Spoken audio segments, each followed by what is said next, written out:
Assalamualaikum warahmatullahi wabarakatuh. Perkenalkan, saya Santi Melawati dan di sini ada rekan saya Ganeva Putri Merdeka yang akan menjelaskan materi tentang program KB di Indonesia.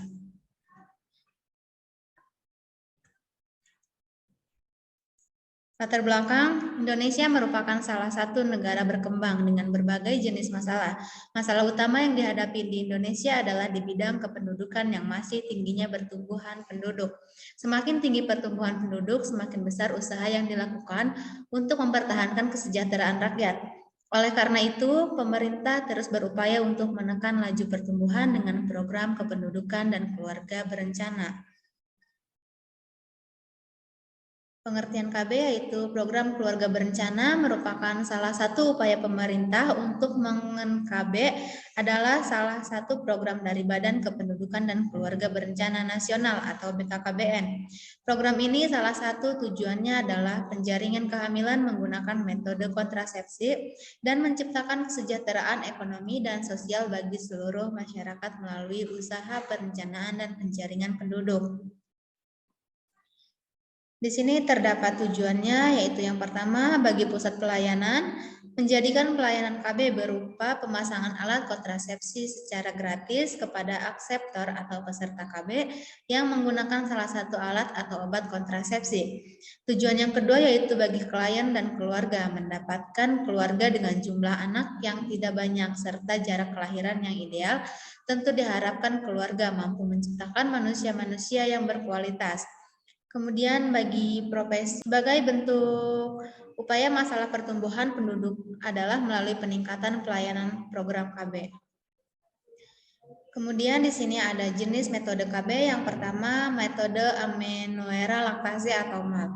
Metode amenorrhea laktasi atau MAL adalah kontrasepsi yang mengandalkan pemberian ASI secara eksklusif, artinya hanya diberikan ASI tanpa tambahan makanan dan minuman ataupun lainnya yang berfungsi untuk ibu dan bayi. MAL digunakan sebagai kontrasepsi bila menyusui secara penuh atau full breastfeeding. Lebih efektif bila pemberian lebih dari 8 kali per hari.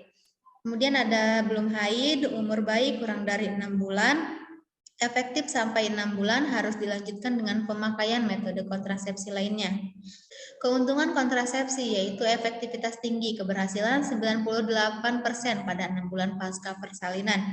Segera efektif, tidak mengganggu senggama, tidak ada efek samping secara sistematik, tidak perlu pengawasan medis tanpa biaya, dan tidak perlu obat atau alat.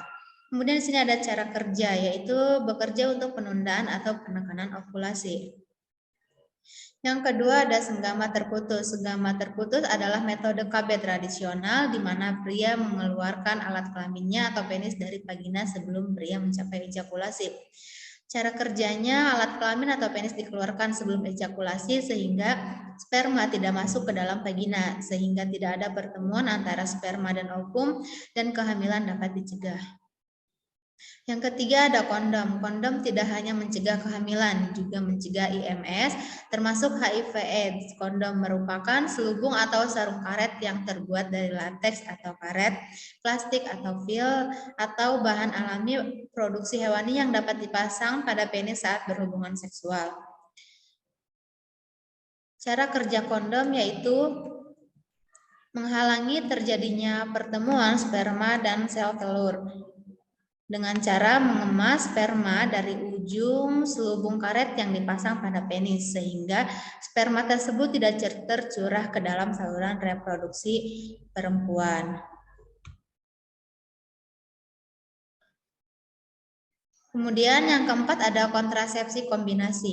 Jenis kombinasi adalah 25 mg depo-medoksiprogesteron asetat dan 5 mg estradiol sipionat yang diberikan injeksi IM sebulan sekali atau Silofem, dan 50 mg nerotindron enantat dan 5 mg estradiol valerat yang diberikan injeksi IM sebulan sekali. Efektivitas sangat efektif 0,1 sampai 0,4 kehamilan per 100 perempuan selama tahun pertama penggunaan. Cara kerjanya menekan ovulasi, mencegah implantasi, lendir serviks mengental sehingga sulit dilalui oleh sperma, pergerakan tuba mengganggu sehingga transportasi telur dengan sendirinya akan terganggu pula. Kemudian progestin kontrasepsi tersebut memiliki efektivitas yang tinggi dengan 0,3 kehamilan per 100 perempuan per tahun. Asal penyuntikannya dilakukan secara teratur sesuai jadwal yang telah ditentukan. Kategori WHO 1 atau aman dan bermanfaat.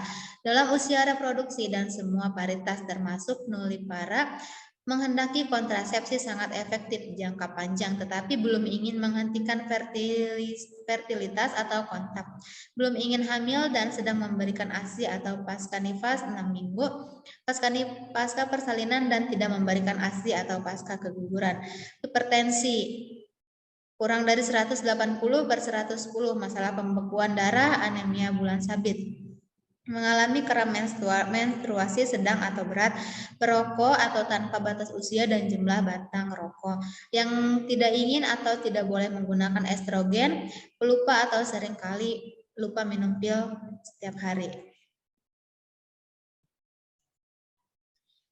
Kemudian akan dilanjutkan oleh pemateri 2 yaitu Ganepa Putri. Lanjut, mini pill, efektif dan reversible. Yang kedua, harus diminum setiap hari. Ketiga, pada bulan pertama, efek samping berupa mual dan perdarahan bercak yang tidak berbahaya dan segera akan hilang. Dan efek samping serius sangat jarang terjadi. Dapat dipakai oleh semua ibu usia reproduksi, baik yang sudah mempunyai anak maupun belum. Dapat mulai diminum setiap saat bila yakin sedang tidak hamil dan tidak dianjurkan pada ibu yang menyusui. Dan juga dapat dipakai sebagai kontrasepsi darurat. Manfaatnya yang pertama memiliki efektivitas yang tinggi atau hampir menyerupai efektivitas tubektomi bila digunakan setiap hari, satu kehamilan 1/1000 perempuan dalam tahun pertama penggunaan. Yang kedua, resiko terhadap kesehatan sangat kecil. Ketiga, tidak mengganggu hubungan seksual. Yang keempat, siklus haid menjadi teratur, banyaknya darah haid berkurang atau mencegah anemia, tidak terjadinya nyeri haid. Yang kelima, dapat digunakan jangka panjang selama perempuan masih ingin menggunakannya untuk mencegah kehamilannya. Yang keenam, membantu mencegah, yaitu kehamilan ektopik, kanker ovarium, kanker endometrium, kista ovarium, penyakit radang panggul, kelainan jinak pada payudara, des minor atau akne. Cara kerjanya, yang pertama menekan ovulasi, yang kedua mencegah implantasi, yang ketiga lendir serviks mengental sehingga sulit dilalui oleh sperma. Yang keempat, pergerakan tuba terganggu sehingga transportasi telur dengan sendirinya akan terganggu pula.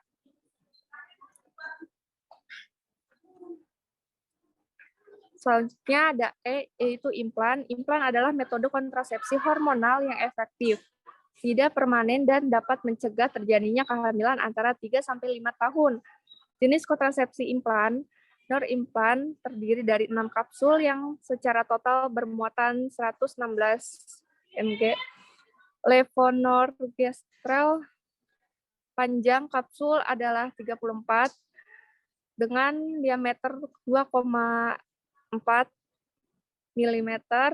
Setelah penggunaan selama 5 tahun, ternyata masih tersimpan sekitar 50% bahan aktif asal yang belum terdistribusi ke jaringan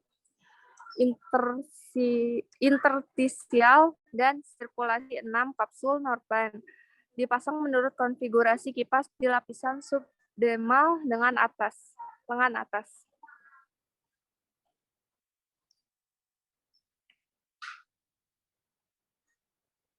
F. Alat kontrasepsi dalam rahim atau AKDR.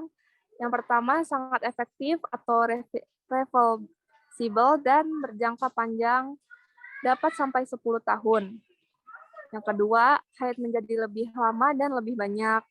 Yang ketiga, pemasangan dan pencabutan memerlukan pelatihan. Yang keempat, dapat dipakai oleh semua perempuan usia reproduksi.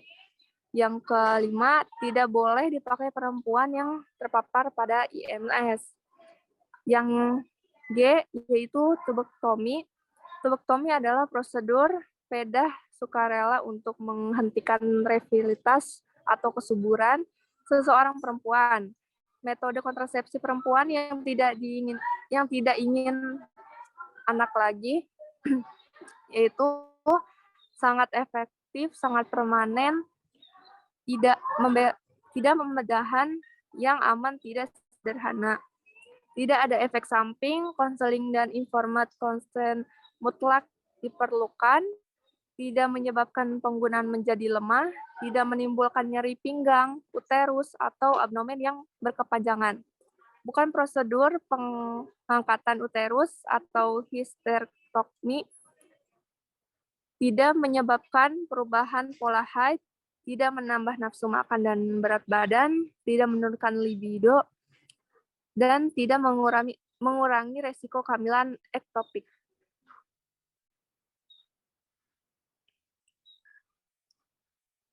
Kesimpulan, program keluarga berencana atau KB merupakan salah satu upaya pemerintah untuk mengendalikan jumlah penduduk.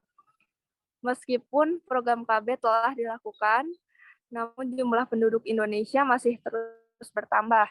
Secara garis besar, terdapat 3 aspek permasalahan kependudukan di Indonesia, yaitu struktur umur muda, kualitas penduduk, dan pensebaran penduduk antar wilayah yang tidak merata.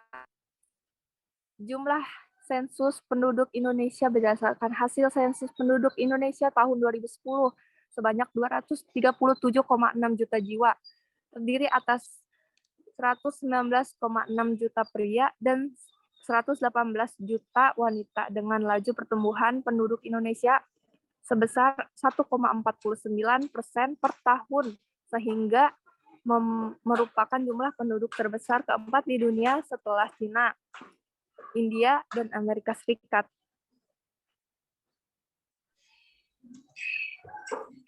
Mungkin hanya itu yang dapat kelompok kami sampaikan. Kurang lebihnya mohon maaf. Wassalamualaikum warahmatullahi wabarakatuh.